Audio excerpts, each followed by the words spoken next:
Once again, Assalamu alaikum wa rahmatullahi wa barakatuh. Alhamdulillahi Rabbil Alameen. والصلاة والسلام على سيد الأنبياء والمرسلين وعلى آله وصحبه ومن استنى بسنته إلى يوم الدين. اللهم اجعلنا منهم ومن الذين آمنوا وعملوا الصالحات وتواصوا بالحق وتواصوا بالصبر. آمين يا رب العالمين. Today I want to share with you some things about a common dhikr that we do, a way of remembering Allah that He taught us, and a history and the significance of this remembrance of Allah. Something that the Prophet ﷺ said that he himself commits to at least 100 times a day. And the phrase that all of you are familiar with is Astaghfirullah. Allah Azza wa Jal, when He created human beings, the first human being, Adam alayhi salam, the story everybody knows, but bear with me as I remind you of some elements of that story. You see, there are three elements, three characters in this story other than Allah Azza wa Jal. There's the group of the angels, there's Adam alayhi salam and our mother, and then there's Iblis. And I'm going to compare Adam and Iblis for a little bit. Iblis, before the creation of Adam alayhi salam, he was given a great honor. Allah Azza wa Jal has elevated him to the point where some narrations tell us that he was even in charge of the angels. This is why eventually when Allah commanded the angels to do sajda, well, the angels, he was a jinn, he was not an angel. But since Allah commanded the angels, their commander, meaning Iblis, was the first one to obey, and then everybody else had to obey along with him. But he refused. So this was kind of the honor given to Iblis. And you notice that Adam alayhi salam, when he was created, he was also given an honor. He was also given a special status, that the angels, even ranking above the angels actually, which is why Allah Azza wa Jal commanded them for that sajda. You find with Iblis, he violated a commandment of Allah Azza wa Jal. Allah commanded him something and he refused. He failed.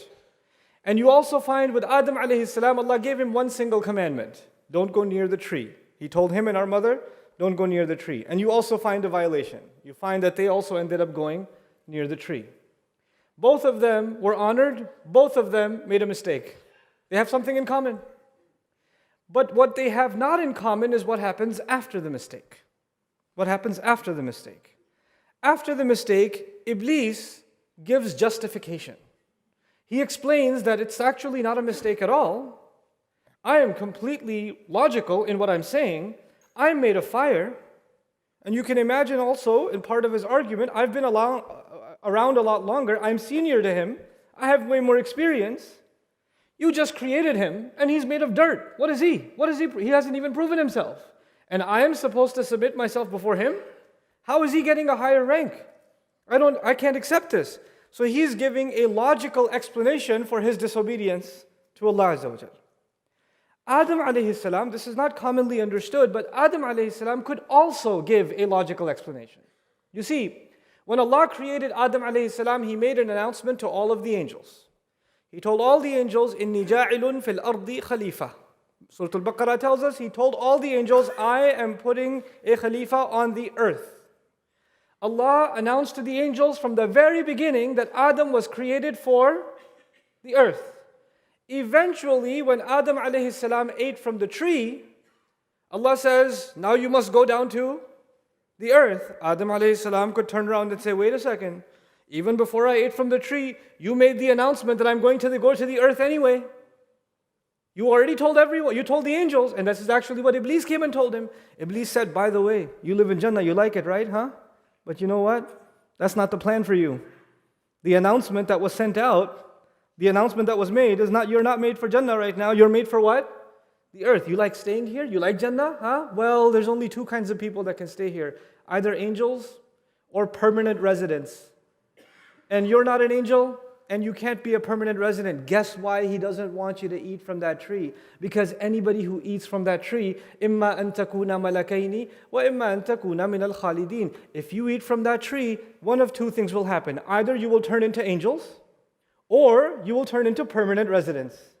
That's why Allah doesn't want you eating from that tree. Because He wants you to go to the earth. That's why you should stay away from that tree. So if you want to stay here, and so this was the offer Iblis made to our father and our mother in Surah Al-A'raf. And so they go and they eat from the tree. And Allah Azza wa Jal says, what prevented you? Why didn't you stay away from this tree?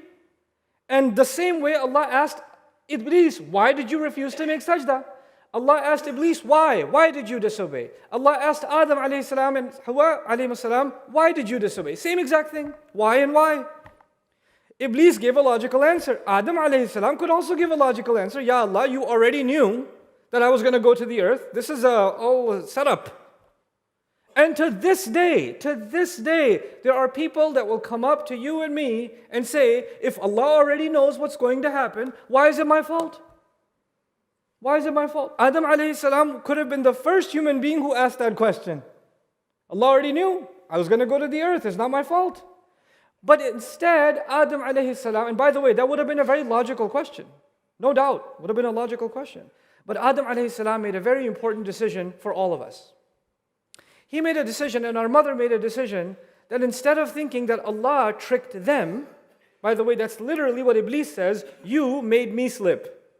You tricked me. Because you made me slip. They blamed Allah. Adam alayhi salam, instead of blaming Allah, blames who? Himself. رَبَّنَا ظَلَمْنَا أَنفُسَنَا. We wronged ourselves. We did wrong to ourselves. Now, I was going to tell you about istighfar. The first step of istighfar, the reality is all human beings are going to make mistakes. All of us. Every single one of us. And it's going to happen all the time. There are going to be all kinds of mistakes in our life. Things that we do that we should not have done. Things that we say that we should not have said. Things that we earned that we should not have earned. Wrong that we did to ourselves, wrong we did to somebody else, wrong we did before Allah Azza wa Jal. There are things we should have done and we refused to do them or we failed to do them. There are things we should not have done and we did them anyway. And you know best your own story. That's not for anyone else to know. Allah Azza wa Jal knows and the angels that are recording know. But you know what? Every time you and I make a mistake, we have an option. Iblis comes to you and me and says, listen, I know you made a mistake, but come on, you were under a lot of pressure. It's understandable. It's logical. I mean, what choice did you have? It's only reasonable that you made such a mistake. It's okay. Allah understands. Don't worry about it. Don't feel so bad about it. Everybody makes mistakes. It's okay. Everybody makes mistakes. So Iblis' first job is to come and tell you, you don't need to feel so sorry because your mistake was logical. You got really angry and you hit someone, and then Iblis comes and tells you, well, they made me really angry. Did you hear what they said? You see, it was justified. I mean, what did you want me to do? Just listen? That's why I hit them. Or you decide to insult somebody, or somebody decides to steal, and somebody says, what did you want me to do? Everybody's doing it. I can't even pay the bills. What did you want me to do? Somebody accepts a bribe, and they tell themselves, look, I have to survive. I have small kids. Shaitan comes and tells you, just like himself, when the mistake is caught, he tells you to say, no, it was okay. You don't have to feel so bad. You don't have to feel so bad. The mistake isn't yours. Why did Allah put me in such a difficult position anyway? It's Allah's fault. Ma'adallah. Allah put me in a difficult position. What did you expect? Of course I was going to mess up. You see, this is Iblis' line of thinking. Adam's line of thinking, رَبَّنَا ظَلَمْنَا, and we wronged ourselves. We did wrong to ourselves. I can't hide behind any excuses, my Rabb. I'm not going to hide behind my anger or my temptation or my weakness or my forgetfulness or somebody else made me do it or somebody else made me really upset or somebody else tempted me. There's going to be all these reasons. There's going to be a million justifications. Just like when somebody goes to court and they say, why did you do it? Well, I had a rough childhood and I had bad influence in my life and this is why I became this way because I've just been around gangs my whole life. That's why I commit these crimes. Really, if your environment, you can blame your environment, then how come Yusuf alayhi salam spends decades in jail and he doesn't think like a criminal? He doesn't act like a criminal. Ibrahim alayhi salam is raised in a town where everybody worships idols. He doesn't blame the environment and justify his behavior.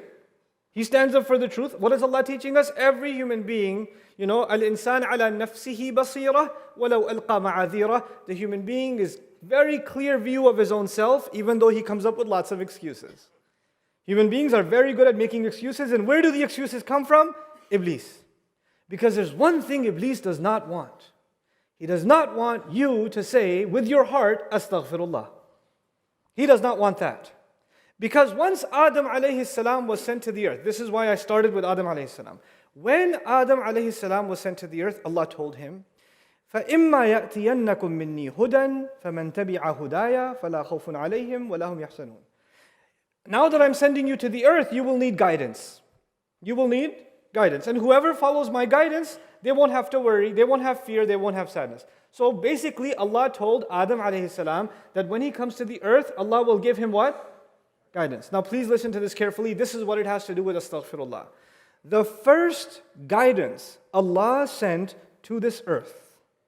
Allah says, فَتَلَقَّى آدَمُ مِنْ رَبِّهِ كَلِمَاتٍ فَتَابَ عَلَيْهِ.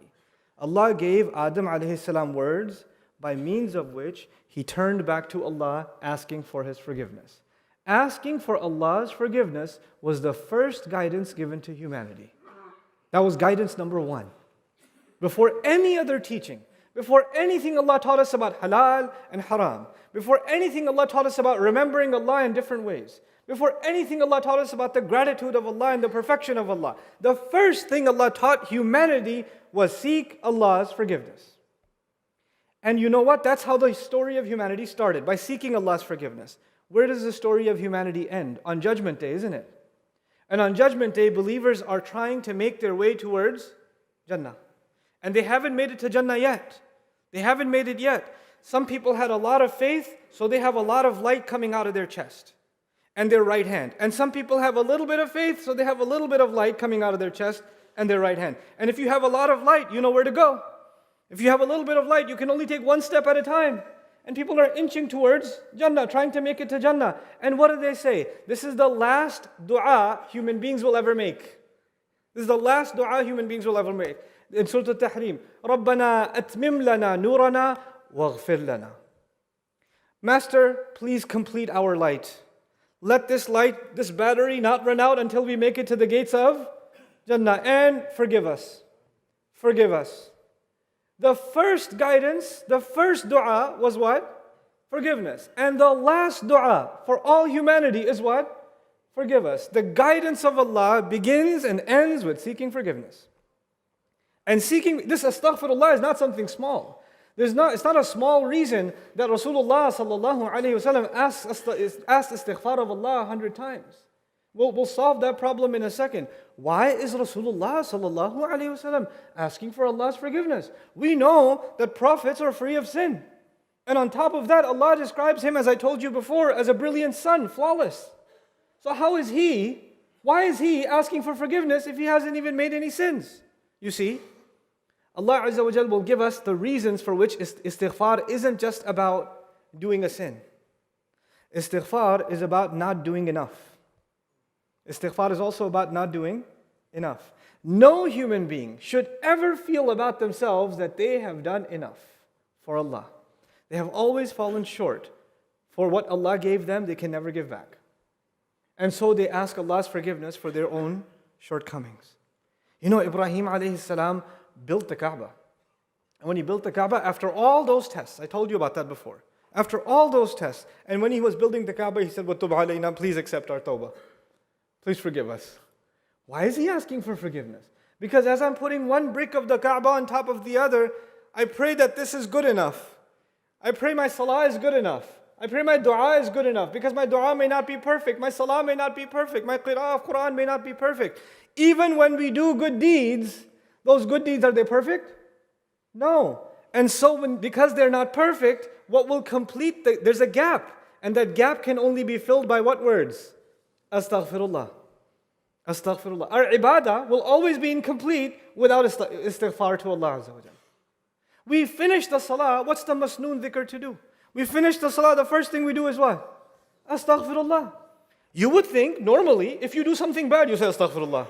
I shouldn't have. You just did something good. You prayed. And we're taught right after you pray, you say what? Astaghfirullah. Why? Because that prayer was not perfect. And Allah will cover. Istighfar comes from mighfar. Mighfar actually means to cover. I ask Allah to cover the shortcomings of my prayer. I ask Allah to cover what wasn't good enough. I ask Allah to cover all the times in my head when I was still on Facebook, when I was reciting Fatiha.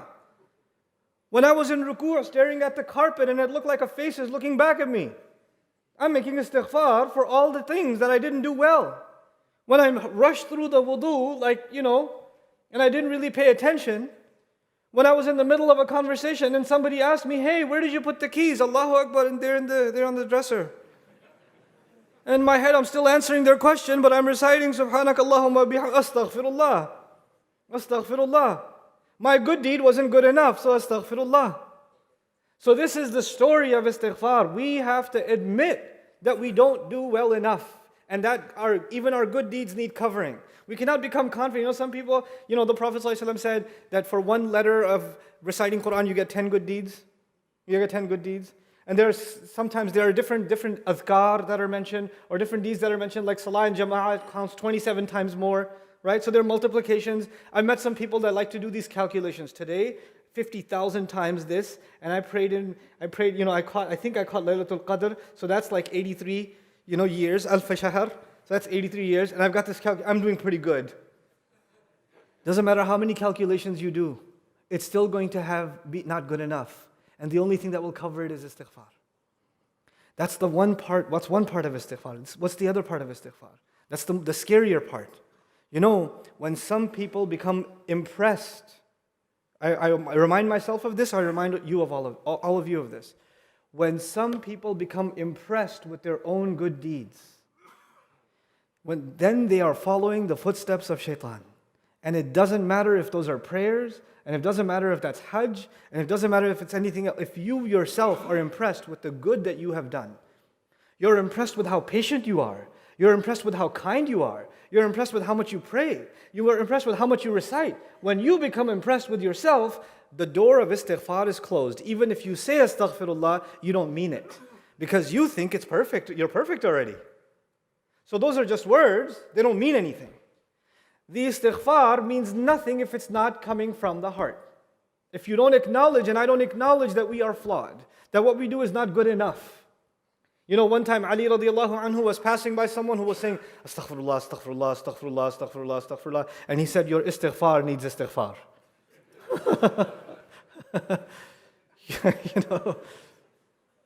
So the last thing I share with you about istighfar, not only does it cover our flaws, not only does it teach us humility, and it teaches us, profoundly it teaches us that we aren't perfect and we will always be making mistakes, and we have to admit our mistakes to Allah. By the way, on that note, it's not easy to admit your mistake to another person. Somebody says to you, hey, I didn't like what you said. What? What did I say? Huh? It was perfectly right what I said. What are you talking about? You didn't understand what I said. There's a problem with you, not with me. When somebody points out your mistake, you get defensive. I didn't make a mistake. Guess who got defensive when his mistake was pointed out? Iblis. And when you become defensive, there's no way you'll ask Allah's forgiveness. Yes, it's hard to admit our mistakes in front of people. But if you get in the habit of defending yourself every time, it will be hard for you and hard for me to admit ourselves before Allah. It'll be hard for us to say, Ya Allah, I messed up, I shouldn't have said that. I shouldn't have done this. I shouldn't do this. I shouldn't do this. And I'm seeking genuinely your forgiveness. So being able to admit your mistake is actually a step towards istighfar. Shaitan doesn't even want us to admit it. So finally the benefits. What do you get when you make istighfar? Not only do your sins get covered, not only is it the last steps before we walk into Jannah, وَاغْفِرْ لَنَا, وَاغْفِرْ لَنَا, the last words before people enter into Jannah. But in addition, Nuh alayhi salam told us something. He told us something about what will happen if people make istighfar. فَقُلْتُ اسْتَغْفِرُوا رَبَّكُمْ إِنَّهُ كَانَ غَفَّارًا يُرْسِلِ السَّمَاءَ عَلَيْكُمْ مِدْرَارًا وَيُمْدِدْكُمْ بِأَمْوَالٍ وَبَنِينَ وَيَجْعَلْ لَكُمْ جَنَّاتٍ وَيَجْعَلْ لَكُمْ أَنْهَارًا مَا لَكُمْ لَا تَرْجُونَ لِلَّهِ وَقَارًا. Allah Azza wa Jal told Nuh alayhi salam to teach the people. And he told Allah, Ya Allah, I gave them the best offer. I gave my people the best offer. I told them to make istighfar of your master. I told them to seek forgiveness of your master. And if you do, what will happen? The sky will open up, pouring down. يُرْسِلِ السَّمَاءَ عَلَيْكُمْ مِدْرَارًا. And it doesn't just mean rain. It means rizq from the sky will come pouring down. Protection will come pouring down. Guidance will come pouring down. Blessings will come pouring down. Everything you need in this life comes from the sky.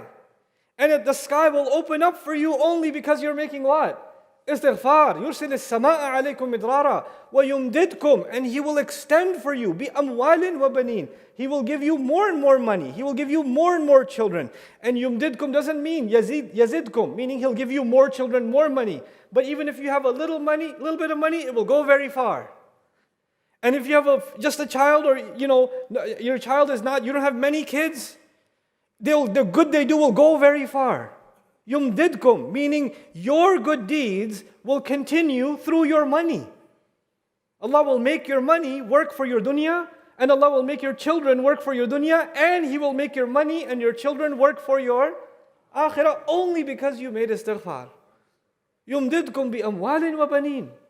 And then He says, وَيَجْعَلْ لَكُمْ جَنَّاتٍ وَيَجْعَلْ لَكُمْ أَنْهَارًا. And He will put gardens out for you, and He will put rivers out for you. And the ulama got confused. Wait, a lot of people make istighfar, but they never get gardens?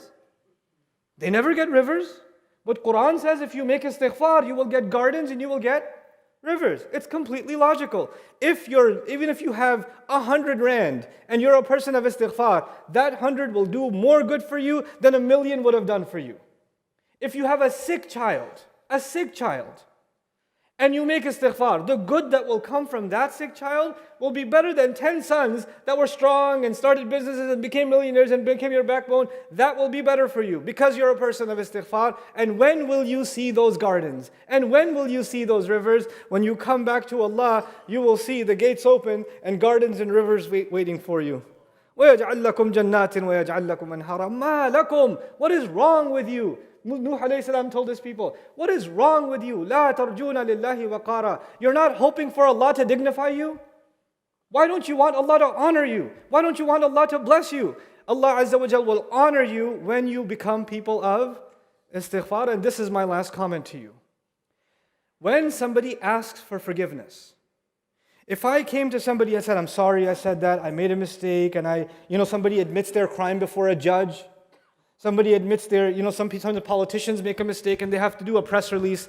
I'm really sorry I said that and I didn't mean to say it, and please still vote for me. And is that dignifying or is that embarrassing when they have to admit their mistake? It's embarrassing. If somebody has to admit their mistake, it's very embarrassing. It's one of the most difficult, uncomfortable situations a person can be in when they have to admit their mistake. And Allah Azza wa Jal, on the tongue of Nuh alayhi salam, told us, when you seek forgiveness of Allah, you are hoping for Allah not to humiliate you, but to what? To honor you. That actually our honor lies in admitting our faults before Allah and begging Allah to cover them. That's actually our honor. When we admit ourselves to any other human being, it will be humiliation. When we humiliate ourselves before Allah, that is the only honor a human being will ever have in this life. مَا لَكُمْ لَا تَرْجُونَ لِلَّهِ وَقَارًا. This is the power of just the words astaghfirullah. When we say these words, we are transforming our lives. We're opening the doors to rizq. We're dignifying ourselves. We are reminding ourselves of the journey of Adam alayhi salam and the journey we will all be taking as we walk into the gates of Jannah. May Allah Azza wa Jal make all of us people of real istighfar from our hearts. Barakallahu li wa lakum fil Qur'an al-Hakim wa nafa'ani wa iyyakum bil ayati wa dhikr al-Hakim.